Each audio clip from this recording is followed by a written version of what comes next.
صباح الخير. أصحاب المعالي والسعادة، الحضور الكرام، أهلا بكم إلى المؤتمر السنوي الذي تنظمه هيئة الأوراق المالية والسلع برعاية معالي المهندس سلطان بن سعيد المنصوري وزير الاقتصاد في دولة الإمارات العربية المتحدة. نجتمع اليوم لنناقش دور الاسواق الماليه في بناء اقتصاد قائم على المعرفه والابتكار والسعاده. وليس غريبا على اسواق المال ان تطلع بمثل هذا الدور، فهي قنوات الاستثمار والتمويل، مرآة الاقتصاد والسياسه، ومؤشر الثقة والاستقرار. وما احوج العالم واسواقه اليوم لمثل هذه الأفق في وقت أصبح فيه عدم اليقين هو عنوان الحاضر والمستقبل، لتبقى تنمية الموارد البشرية وتطوير أنظمة الرقابة والابتكار هي السبل الوحيدة لحماية مستقبل أسواق المال ودورها الحيوي في الاقتصاد.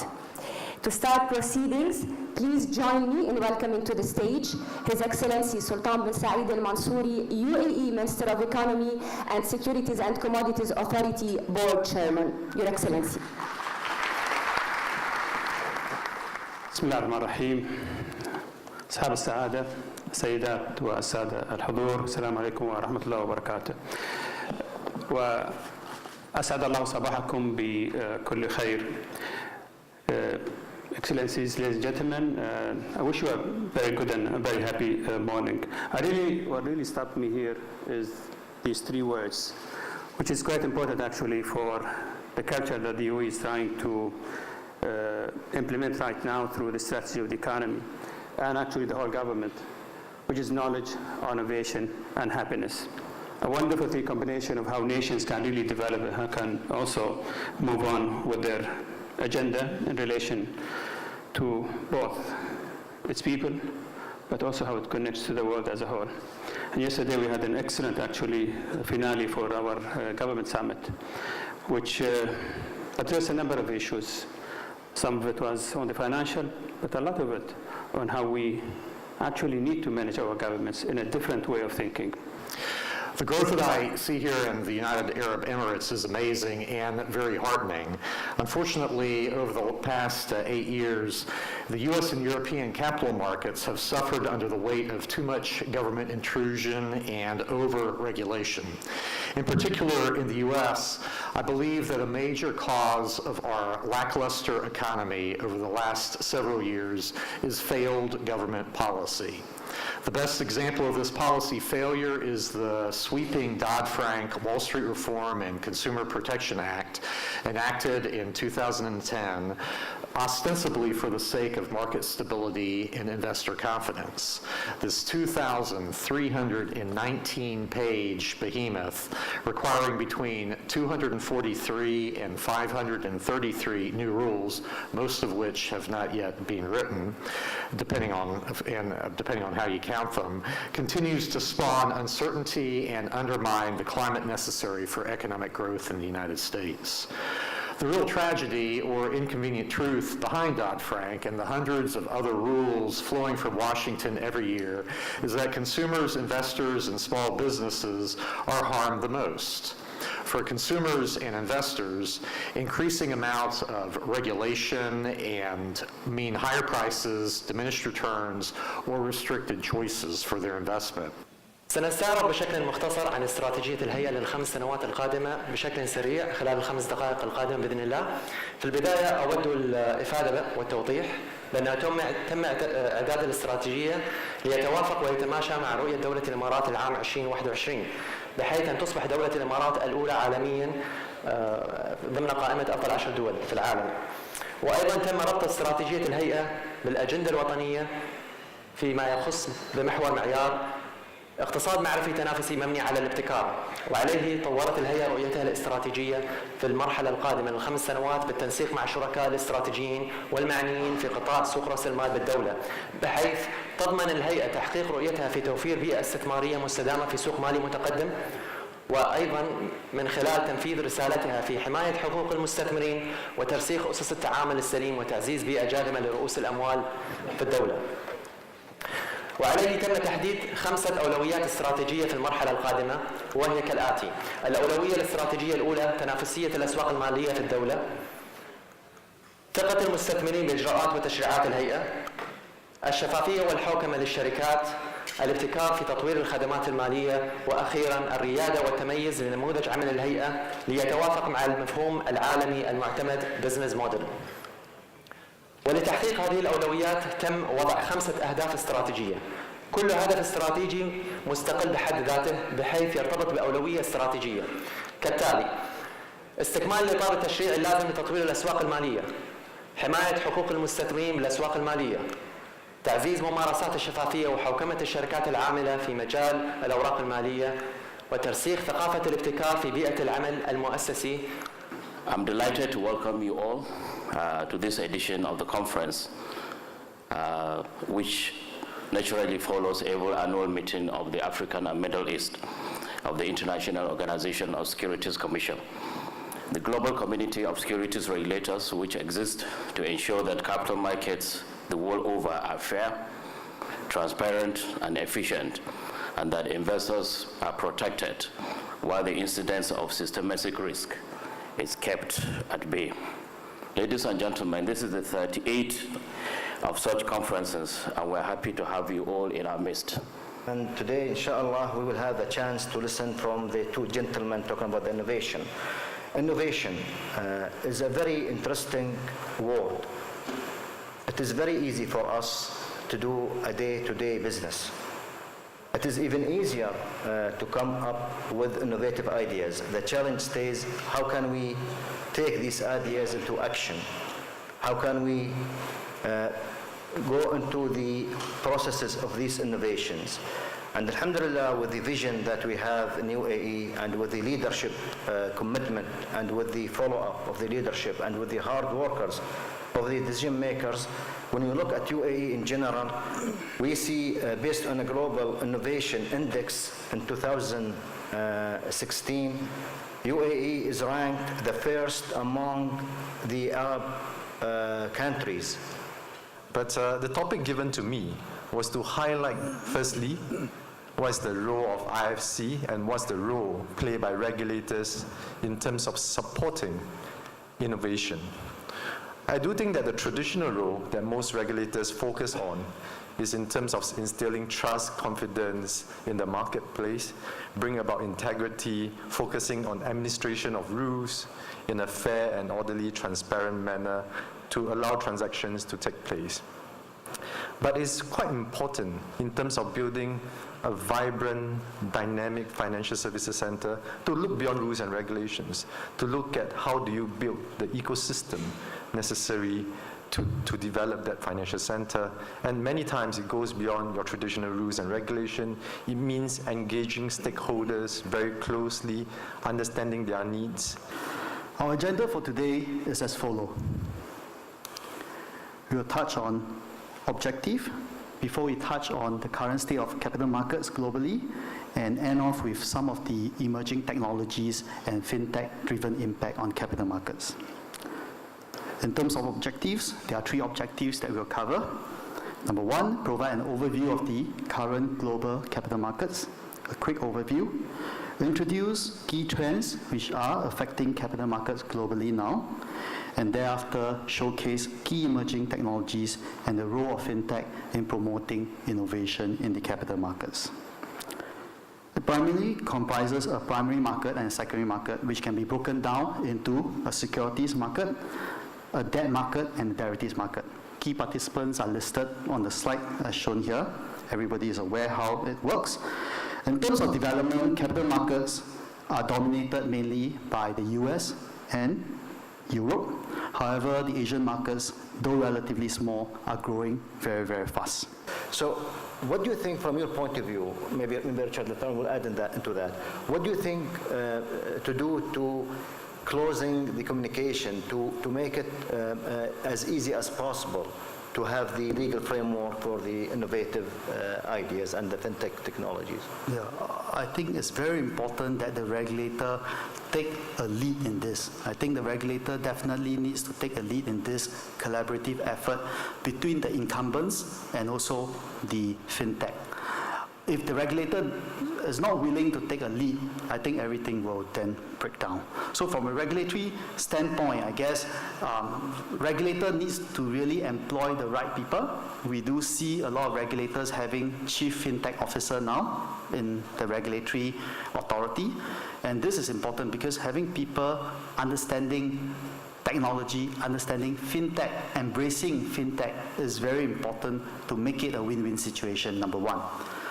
I mean, just to give you an example, I was reading somewhere that Goldman Sachs, one of the largest investment banks in the world, in 2000 had 600 people on their trading floor in New York. Today, they have 2. That's the difference in 16 years, from 600 to 2 people in trading floor, in equities trading floor. And that's where we are moving in terms of fintech.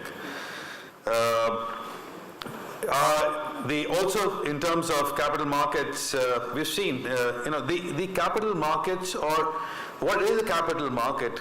A capital market is providing an avenue where the investors, small people, individuals, can create wealth through providing their capital to the businesses.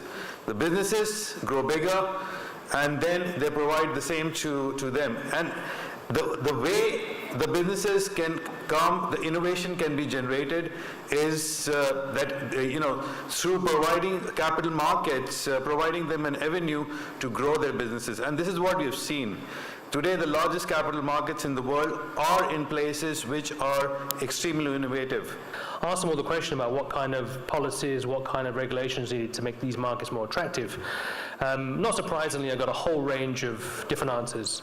I got answers ranging from a group of people which basically said they were not quite sure what I meant. I got a group of answers which basically said we need more regulation, i.e. they meant more deregulation. And I got a group of people who said there needed to be greater self-regulation. I hope you know and agree that emerging market is a transitional in nature. Like Rob said, Pakistan is being classified as emerging market this year. UAE and Qatar has been emerging markets. But typically, these markets are fast-moving economies who are moving rapidly from a closed market to an open market situation with a number of opportunities and number of challenges as well as developments happening around. Of the UAE as well as the Gulf economies, and that is the stock exchange. And this is my personal opinion. I haven't really verified this with any source, but I have yet to see an innovation that has had as far reaches as the stock exchange in financial services in over 400, 500, or even longer years.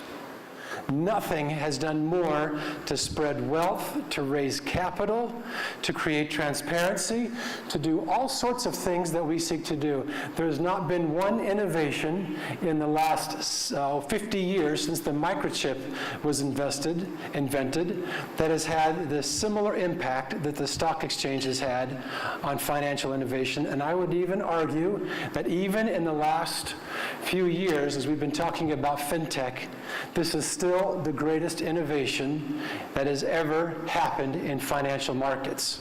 As you know, the continuous education and its impact on the human capital, it's very crucial. When we look at this topic, as being in the financial sector, working from the stock markets to the securities authorities, we look at it in 3 different pillars. First, from the perspective of regulator. Regulators believe that there should be a certain standard of qualifications in the industry, in the financial sector, to make sure that the goals of the Capital Market Authority and the protection of investors is achievable. We provide we built the UAE rules and regulation exam that if you haven't personally, then I suspect some of your colleagues and friends will have taken. We also have international qualifications in areas like securities, derivatives, risk, compliance, Islamic finance, and operations and other areas. Again, many of which are taken by people working for banks in the UAE and stockbrokers and other financial services providers. But not just, I've been talking then to individuals from Kenya, Zambia, Uganda, and Nigeria, which are also countries represented here today where the CISI is also active. Hi, Mohammed Ali Yassin. I'm with MBED Securities.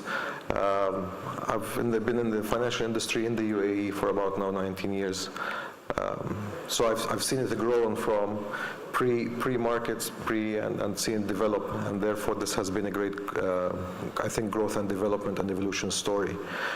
I think I have probably, I don't know if it's the fortunate or the unfortunate role of trying to defend or being here part of the service providers of the industry. I think as every industry, we have the positives and negatives, we have the goods and the bads, but I believe that today the financial industry is one of the few industries where the human is really the capital rather than actually the money is the capital, especially when you are in investment banks or in the brokerages, because those are the people that are the assets of those organizations, and really the investment of those companies and those assets is what we encourage, and we hope that this will continue further. CFA Society is a society for all the CFA charter holders in UAE. We have around 750 members. And it's growing 10 to 15% every year. The aim of the society is actually we have a vision which tallies with the CFA Institute's vision, which is to raise the standards of the investment industry as a whole for the ultimate benefit of society. And we do this through a number of different ways. One is we provide opportunities for our members for continuous education. Others to support candidates and their endeavors to become CFA charter holders. Another way is to engage with the universities to train students on ethics. We run an investment research challenge whereby university students also get a flavor of what it's like to be a research analyst in the industry. I think generally I'd say it was positive in the sense of easy access, basically, in the sense that people can access learning more easily in a way that suits them and at a time that suits them. So that's the positive side of technology. And even the more engaging side, like we do some work with schools where you might use a computer game or a video game in order to make a point, so to make something more interesting. Assalamu alaikum and very good afternoon, actually. I would like to thank the IOSCO, the chairman of AMRIC, and all the audience today for giving us, the insight, the full actually insight, to make it in our roadmap for future developments of security, supervisions, securities, financial markets as well. Thank you very much for coming. Thank you very much for being patient to listen to the speakers. I would like to thank the speaker for the fruitful, productive sessions. Thank you very much, and look forward to see you once again in a beautiful capital of the United Arab Emirates, Abu Dhabi. Thank you very much. No, just the honoring. So again, we would like to thank our distinguished speakers today, and Dr. Al-Zaabi will present a symbol of appreciation for them. Mr. Paul Atkins, thank you very much.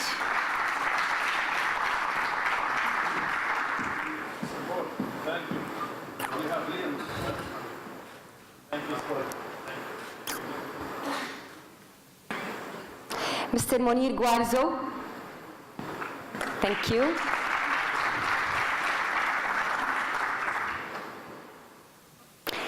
Mr. Hussein Al-Shahi, on behalf of His Excellency Rashid Al-Blushi.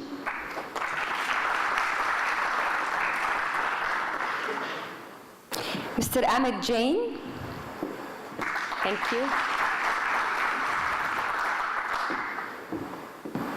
Mr. Gorang Desai. Thank you. Mr. Robert Ansari. Thank you. Mr. Jeff Singer. Thank you. Mr. Jalil Tarif. Thank you. Mr. Kevin Moore.